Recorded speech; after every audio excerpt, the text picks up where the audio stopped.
দুজন কেন?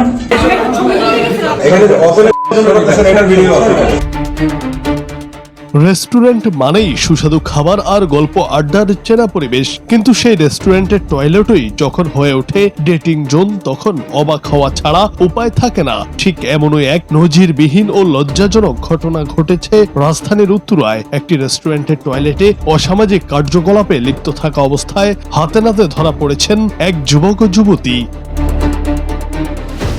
জানা যায়, উত্তরার একটি রেস্টুরেন্টে এসে দীর্ঘক্ষণ যাবৎ টয়লেটে অবস্থান করছিলেন এই যুগল। ভেতরে দীর্ঘ সময় পার হওয়ায় রেস্টুরেন্টে থাকা স্টাফদের মনে সন্দেহের দানা বাঁধে। এক পর্যায়ে বেরিয়ে আসে আসল রহস্য।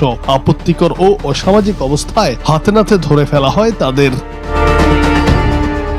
ধরা পড়ার পর তীব্র ক্ষোভের মুখে পড়ে পরিস্থিতি সামাল দিতে এক অদ্ভুত দাবি করে বসেন ওই তরুণী। তিনি উপস্থিত সবার সামনে বলেন, আমরা তো ভেতরে শুধু ছবি তুলতে গিয়েছিলাম। তরুণীর এমন আজব যুক্তিতে উপস্থিত জনতা আরো ক্ষিপ্ত হয়ে ওঠেন। তারা পাল্টা প্রশ্ন ছুড়ে দিয়ে বলেন, বাথরুমের ভেতরে দরজা বন্ধ করে দুজনে মিলে কিসের ছবি তোলা হচ্ছিল? এই প্রশ্নের আর কোনো সদুত্তর দিতে পারেননি ওই তরুণী বা তার সঙ্গে থাকা যুবক।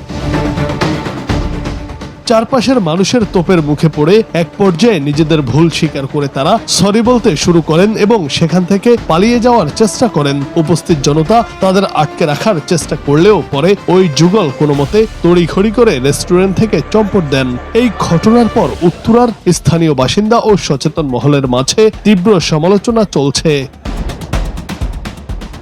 News desk, Bangla TV.